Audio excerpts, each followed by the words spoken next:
오늘 성경 창세기에는 아담과 하와, 이어서 가인과 아벨, 그리고 그의 후손들이 번성해 가는 과정을 보여주고 있습니다.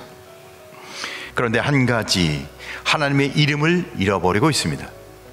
창세기 4장 4절 5절을 보면 여호와께서 아벨과 그의 제물은 받으셨으나 가인과 그의 제물은 받지 아니하시는지라.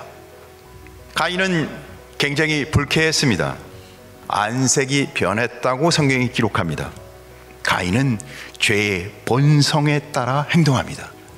동생 아벨과 들에 있을 때 쳐 죽입니다. 성경은 이렇게 기록하죠. 그 후에 가인이 여호와의 앞을 떠났더라. 하나님을 떠나버려요. 그리고는 점점 노골적으로 하나님을 떠난 삶을 보여줍니다. 가인이 아내와 사랑하여 에녹을 낳죠. 그리고는 에녹은 이락을 낳고, 이어서 무후이엘을 낳고, 무드사엘을 낳고, 그리고는 라멕을 낳았어요. 라멕 때에 이르러서는 아내를 2명을 두게 됩니다. 아내가 2명이에요. 하나님을 떠난 사람들의 특징은 뭘까요? 그의 삶의 중심은 항상 자기죠. 자기의 편의, 자기 중심, 자기 즐거움인 거죠. 라멕은 일부 일처제인 하나님 말씀은 없고 자신의 삶의 즐거움과 편의를 위해서 아내를 2를 두는 거예요. 그들의 삶 속에는 하나님 말씀이 안중에 없다는 거죠. 그들은 점점 번성해서 인구수가 늘어나는 것과 동일하게 문명이 발달하고 있는 걸 보여줍니다. 그런데 그들은 점점 하나님을 떠나고 하나님의 이름을 부르지 않아요. 인류가 번성하고 문명이 발전하여 하나님을 찾지 않고 하나님의 이름을 잃어버린 그때 하나님을 찾는 사람이 있어요. 성경은 이렇게 기록하죠. 그때 사람들이 비로소 여호와의 이름을 불렀다. 하나님을 찾았다는 겁니다. 에노스에 이르러서 여호와 이름을 부르는 사람이 있었다는 거죠.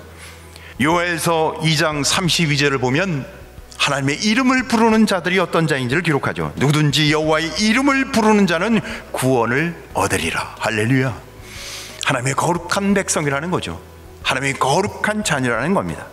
어쩌면 우리가 살고 있는 이 시대에도 점점 여호와 하나님을 잊어버리고 있는 것 같습니다. 하나님을 찾지 않고 있습니다. 성도의 입에서 하나님보다 물질, 세상, 성공, 이 땅의 육신의 삶을 더 많이 이야기하시나요? 아니면 하나님, 은혜, 감사, 찬송, 소망, 천국, 믿음, 하나님 나라를 위해 살아가시나요? 주님은 오늘 우리에게 하나님의 은혜 안에서 그리스도와 함께 그리스도가 내 안에 사는 삶을 살기를 원하십니다. 세상이 아무리 변해도 우리는 주님을 믿는 믿음과 신앙이 변하지 않는 예수 그리스도의 피값으로 양털처럼 흰 신앙의 색깔을 지키는 성도 되시길 주님의 이름으로 축원합니다.